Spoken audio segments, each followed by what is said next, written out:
Hello and welcome to our initial flipped meeting. We'll see how this goes. Um, just wanted to start off and let everybody know how much it's appreciated with all the efforts and everything that everybody put forth last week with the first week, especially with the new construction, the new building, a lot of new students, both ninth graders, and we've got a lot of new students enrolled, which is a great thing. We're doing a lot of good things here at Belding High School, as well as all across the district, and people are excited about it. We've got some students who've told us they've come specifically because of the new iPad initiative. We've got one young lady who's a very good student that's a junior this year that transferred in from Greenville specifically for the Davenport program, which I'll talk about a little bit here a little bit later. So that's always wonderful if we can get more students to come this way and see all the good things we've got going and all the great staff we've got working here at the high school. So thank you for that. I know day one is, the first couple days especially, are always a little crazy with our pep assembly in the morning, which I appreciate everybody's enthusiasm. It was kind of a fun thing. The band sounded great, and I appreciate everybody coming out and being introduced and playing, enjoying that. That was fun. Lots of questions. I didn't keep track, but I'm thinking if I would have kept track, I would have probably been well over 200 questions I was asked from students as far as where things are, where classrooms are, how do I get here, how do I get there, how do I do my locker, how do I get to lunch, where do I get in line for lunch, where do the buses come, etc. And I know I wasn't the only one. Just about everybody I talked to of our teaching staff also answered a ton of questions, so thank you for doing that as well.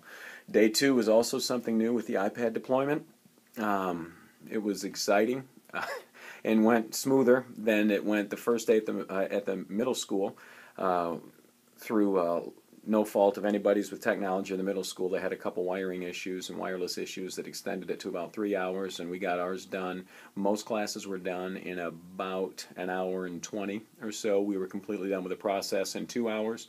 There's going to be issues continuing to pop up. Obviously, we've had quite a few students and even some of our teachers who've had some password issues and login issues. And as if you saw your email at all on Saturday morning, Mr. Kelly sent out to everybody just some of the things to look at with some of the internet use issues, how we're using such a huge amount of the bandwidth, and so some of the apps are running a little slower than usual, but that should settle in once most of the apps are loaded for the classes that our students are going to need to use. It's kind of exciting. I've talked to a lot of students about this and quite a few of our teachers about it. It seems to be going pretty well. A lot of the students have mentioned how they really enjoy taking notes on their iPad. Seems easier to organize. A couple teachers have commented how in transition times, or if there's some individual time that for reading or whatever in classrooms, that it's been quieter. There haven't been as many distractions or as much talking because students are using their iPads a little bit more. So good. We're hoping that can continue to be the case. Obviously, we know that there will be some flare-ups along the way and things that we hadn't anticipated. I was speaking with the dean of students at the middle school Friday night at the football game, and they'd had an issue arise that we want to make sure we probably talk to our students about, as far as the Apple ID and password that students, I think they know, but evidently there was a couple students who were sharing their Apple IDs and passwords, and all of a sudden they had multiple iPads having conversations, instant messaging conversations, and different apps being purchased with someone's ID that was not their own. So I'm not sure if there was a credit card associated with it or not. Hopefully not. But if you get a chance, just remind your students not to share their Apple ID or password with anybody. And that's common sense, but as we know, sometimes common sense isn't so common. Construction, doors, access, having the two-door access right now has been a little more interesting than maybe I'd anticipated. We've got a lot more area to cover as far as discipline and watching, just to make sure students are where they need to be. So that's been a little bit of an adjustment with the students getting their lunches and having to travel down the science hallway, which is pretty crowded.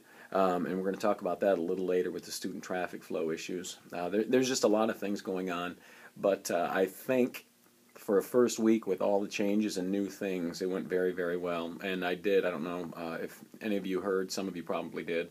I thought our students were great the first week. Lots of students helping each other, which is a wonderful thing. I can't tell you the number of times that I saw one student asking another student for help to a classroom, and every time they obliged, whether they knew I was watching or not. People holding doors for each other, helping out with even kids carrying band instruments. If they've got something in one hand in their lunch, and they're helping carry parts of lunch, portions of their lunch downstairs for each other. So that's a great way to start the year. Let's hope we can continue to march down the right path with that. As far as keys, I'm not sure if everybody, I haven't checked the list. I know we sent an email out last week that Karen has a bunch of the keys that Bill Helmer has dropped off. Fobs should all be up and working very, very soon. So please make sure you grab yours and that it gives you access to where you need access to, which will be the main doors. As far as entry, your classroom keys should be the same, other than gym and weight room areas are going to be a little different with the new construction. Fire alarms.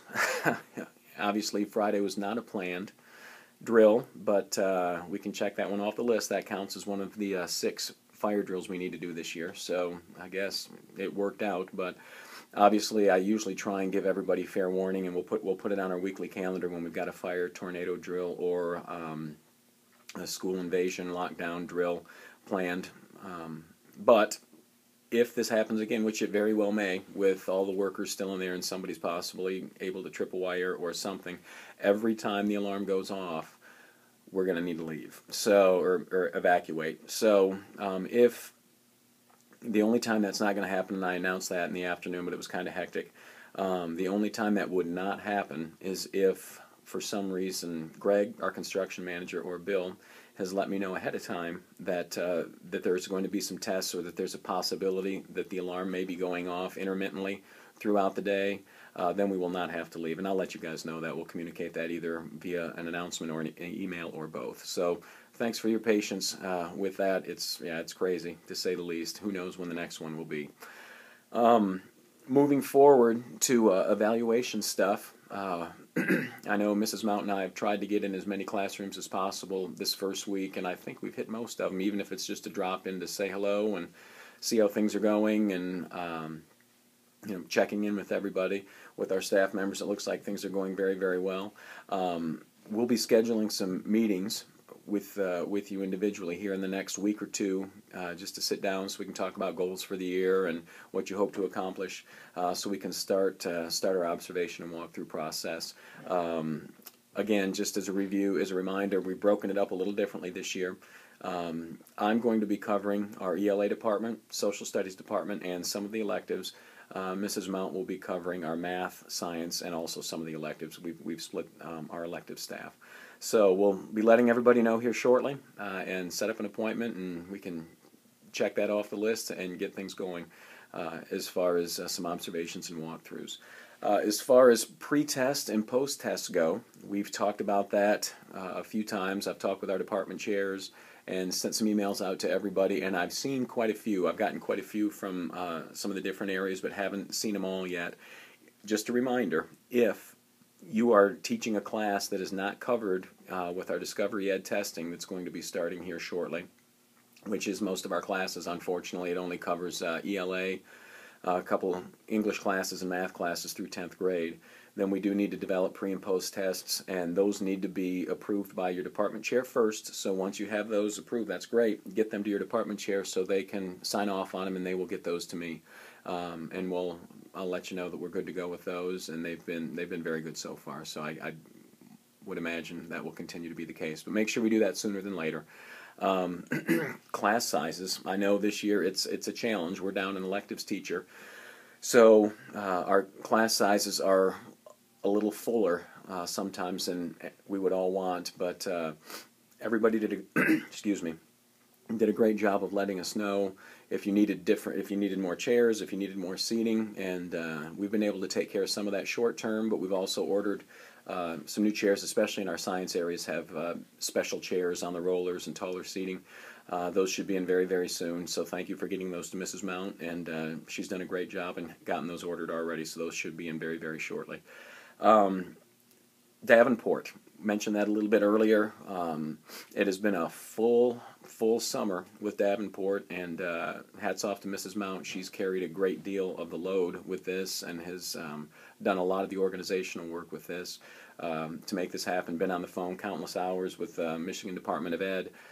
There were several red flags that came up throughout the summer from both the MDE and another player got involved at the university, at Davenport University, that to us made it seem a little more difficult to get the ball rolling than we'd been told initially. But all that being said, the program is going to be moving, and it's starting here just in the next few weeks. We've got 11 students that are going to be doing it. They initially said 12, but I think with all of the hoops we ended up jumping through to get this to work, when initially they'd given us one set of qualifications for students to be able to qualify for the program, and it changed along the way multiple times as far as what they were asking of our students. And but right now we've got 11, and they're excited about it. I had to make 8 or 9 pretty tough calls to families, probably 3 weeks ago, to tell them that their student did not pass the English proficiency exam that they give their freshmen at a high enough rate to qualify for the program. So that was disappointing to some families, and that's never fun to do. But we've got 11 that are going, so it'll be a great thing to move forward with, and we're excited to see how it works. Again, with that, our counselors have had to look at some things differently, and that will impact some class sizes and when students will be able to take certain classes. So that's going to be a new thing for all of us again, but it's a great thing for the kids. They're really, really excited about it, and for several of them, that's the only way they'd ever be able to attend any type of college. So hats off to Davenport, hats off to Mrs. Mount, and everybody else who's pitched in to help with that. So thank you. Some of our student traffic flow issues in the science hall especially, and we talked about this before school, that's going to be a busy, busy area for the next several months until our commons area is open. Teachers in that area have done a tremendous job of being out in the hallways, helping to monitor that, and we try and be out there at every passing to help monitor some of that flow as well.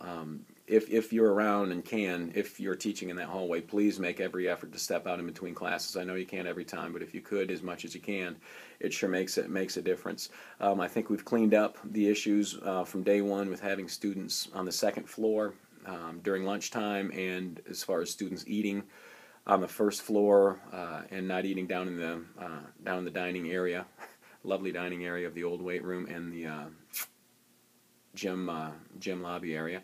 But I think we've got that cleaned up for the most part. We still have to corral a couple now and then, but we've also been fortunate that the weather's been nice enough this first week, and should be for the next few weeks, that quite a few students have been taking advantage of eating outside around the building, so that's good.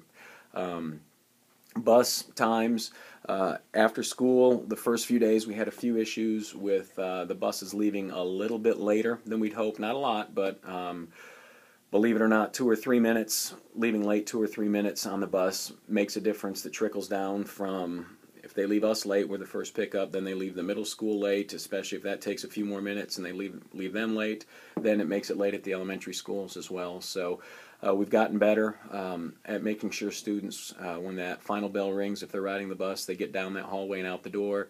Again, it's a little longer journey for a lot of them than they've been used to, but I think the students are doing well with that. As far as Heartland's buses, we've had a couple issues with it's a little confusing for right now until the main entrance is done and things get straightened out. As far as that, our traditional main entrance right now is an emergency exit only, which I've spoken to a couple teachers about that. If we do have another fire drill, we can use that to get outside as well. We can go out that. We're not going to be allowed to come back in that way, but we can use that to go out. So the only catch with that, and there's always a catch, is that they are starting to remove a lot of the exterior wall at the front of the school. So there's a lot of scaffolding and falling bricks right now. So we'll keep our fingers crossed. We don't have another drill plan, like I said, for a few weeks anyways. We're hoping that a lot of that can move through. But if another alarm does sound, like we talked about earlier, we're going to have to evacuate. So staff, do your best. If one of us, if myself or Mrs. Mount is not right there in the area, to take a look to make sure we can go out the front door without